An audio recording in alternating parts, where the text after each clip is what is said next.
à toutes et à tous pour cette 15e édition des Trophées des maires du Rhône et de la métropole de Lyon, organisée par le groupe Le Progrès, que je remercie pour ce partenariat fidèle, historique depuis 15 ans.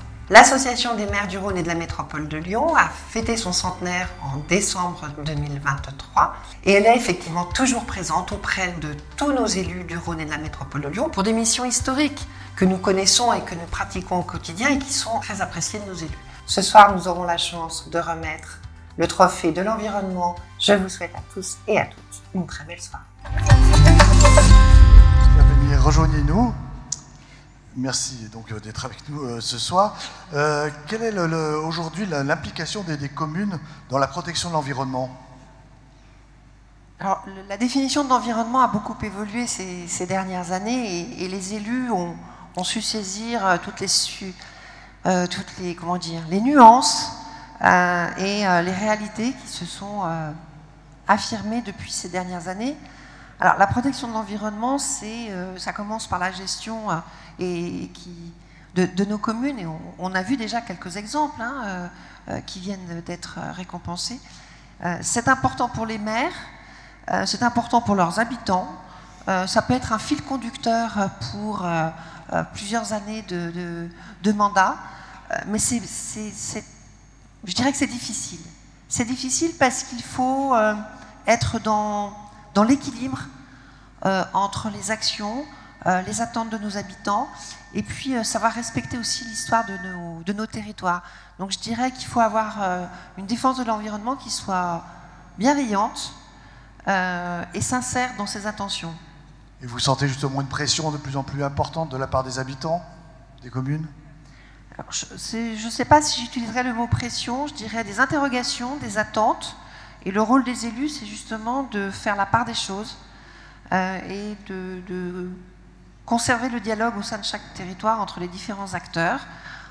On peut avoir des demandes qui sont complètement décalées par rapport au territoire. À nous de remettre un petit peu les choses à l'endroit.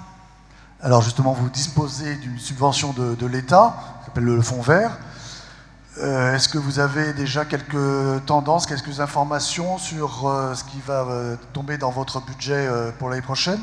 Parce que comme on va certainement réduire certaines de vos ressources, est-ce que vous pensez que c'est celle-là qui risque de payer un peu le prix ? C'est très surprenant la manière dont on fonctionne dans ce pays. Donc la loi de finances, elle n'est pas encore votée, puisqu'on n'a pas encore de gouvernement. Il faut vraiment que les choses se fassent très vite cet automne. Alors on nous annonce d'ores et déjà une réduction du fonds vert. Ce qui va impacter, alors ce n'est pas une subvention, c'est une dotation, et il y a des nuances. Donc on nous a fait travailler sur des contrats de relance de la transition écologique. Maintenant on nous fait travailler sur les contrats de réussite transition écologique. Alors c'est le même acronyme, ils sont très forts. Tout ça pourquoi ? Avec quels moyens ? On nous annonce effectivement une réduction du fonds vert. Donc par là même, on ne va pas faire un cours sur les acronymes, mais mes collègues ne m'en voudront pas. In fine, on sait que les dotations vont diminuer, mais au nom de quelle politique ? Depuis le mois de juin, au nom de quelle politique on nous annonce des diminutions de nos financements ? On a besoin de ces financements. Il faut savoir que quand une commune reçoit une dotation via le fonds vert ou autre, elle a aussi fait l'effort d'investir.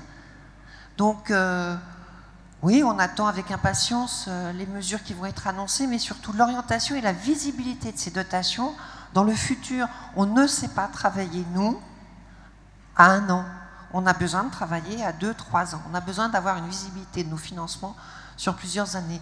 La protection de l'environnement, ce n'est pas une politique du jour le jour, c'est une politique de long terme. De long terme. Alors justement, on va remettre le trophée de l'environnement. Donc, on va découvrir qui sont les finalistes. Alors, nous avons la commune de Belleville-en-Beaujolais pour la route du futur.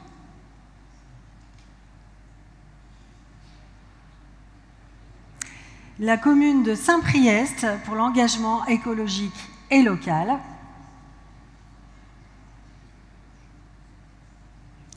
Et la commune de la Tour de Salveny pour la régénérescence naturelle des forêts. Alors, qui est le lauréat?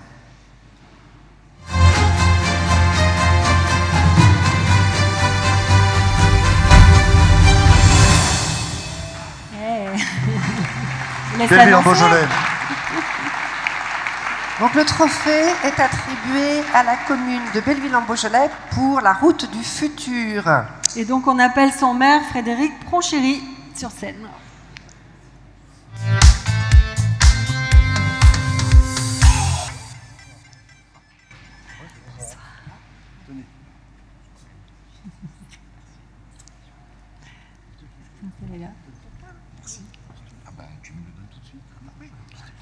Alors, on va vous laisser faire. Voilà. Alors, écoutez, asseyez-vous là. Allez, on va se mettre à côté. Regardez, hop. Alors, donc, félicitations pour ce trophée de l'environnement. Vous avez carrément créé, vous, une route du futur donc, dans votre commune. Vous avez imaginé une route filtrante avec une gestion de l'eau raisonnée. C'est une première en France, tout de même. Expliquez-nous. Alors tout d'abord, je suis venu avec mon premier adjoint qui a suivi ce dossier de A à Z. Et effectivement, Belleville-en-Beaujolais est inscrit dans une trajectoire.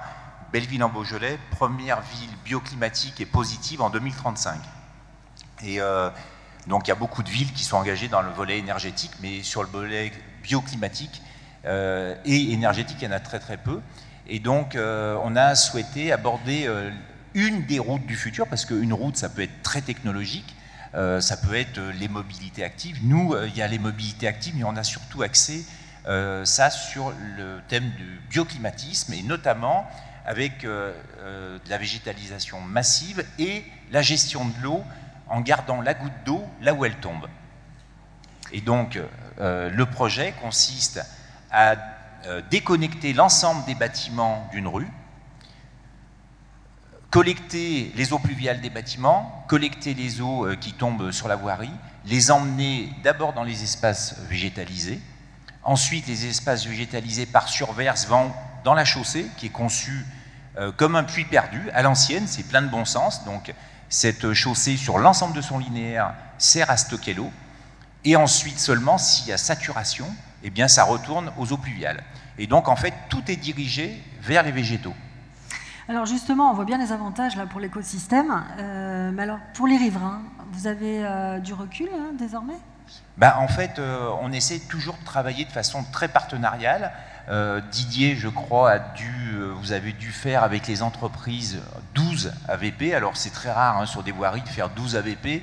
Ça veut dire qu'avec les 3 entreprises partenaires que je cite, parce que pour moi c'est très important ce travail partenarial, donc il y avait le groupe Eiffage, l'entreprise de paysage Green Steel et puis Integral, bureau d'études. En fait 12 AVP pour sortir une de ces premières routes du futur, notamment liées au bioclimatisme, et donc bien sûr un gros travail qui a été mené par Didier avec les riverains pour les associer à cette démarche-là. En fait, une fois que la route est terminée, on a vu Limoges, c'est une route qui ressemble à toutes les routes. En fait, tout le génie vient de l'infrastructure de la route et de ce qu'il a fallu déployer pour qu'elle remplisse les objectifs. Oui, parce que en fait, ce qu'il faut bien comprendre, c'est que l'idée, c'est vous, en fait. Après, ça s'appelle Eco-Oasis, ça a été breveté par Eiffage, si je ne me trompe pas, mais l'idée, elle est quand même, c'est la vôtre, oui. En fait. Et si je peux me permettre, c'est parce que c'est quand même bien de le signaler, c'est que ça a été breveté par Eiffage et ça a été primé par le ministère de l'Environnement.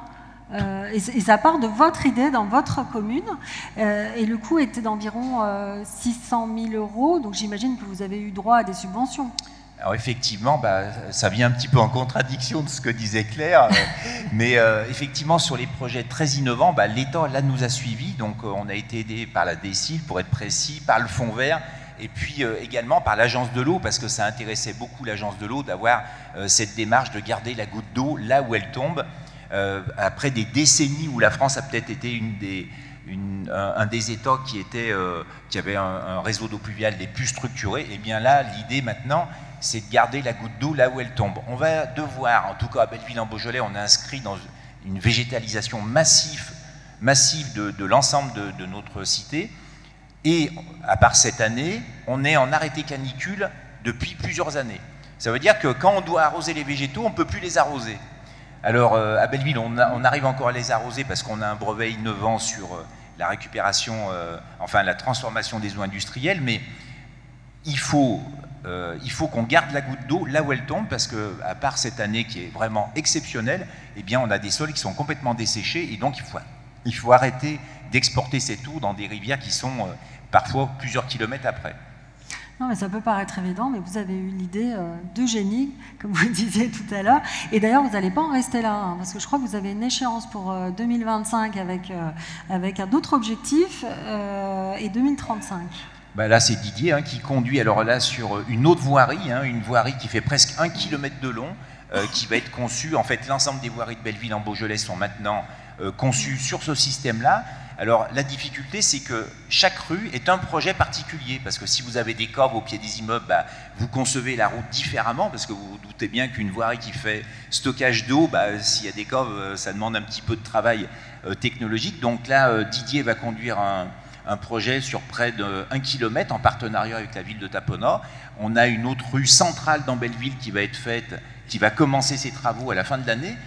Tout ça pour aller dans le sens de cette trajectoire 2035 qu'on s'est fixée et qu'on va réussir à tenir en termes de trajectoire. Bah écoutez, merci à vous. En tout cas, c'est quand même assez incroyable cette route de futur. Quand je vous disais que certains projets mériteraient d'être copiés, pourquoi pas celui-là? Je vais vous laisser aller ensemble. Ouais.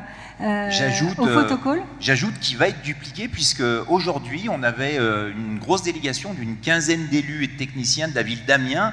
Donc Amiens, c'est pas Belleville, Belleville en Beaujolais c'est 14 000 habitants, Amiens ça doit être 140 000 habitants, qui est venu voir ce projet parce que ça les intéresse. Donc ils sont venus avec le groupe Eiffage, pour ne pas le nommer, afin de mettre en application le brevet d'Eiffage et puis voir comment nous on avait transformé cette voirie. Une première en France, je le rappelle. Bravo.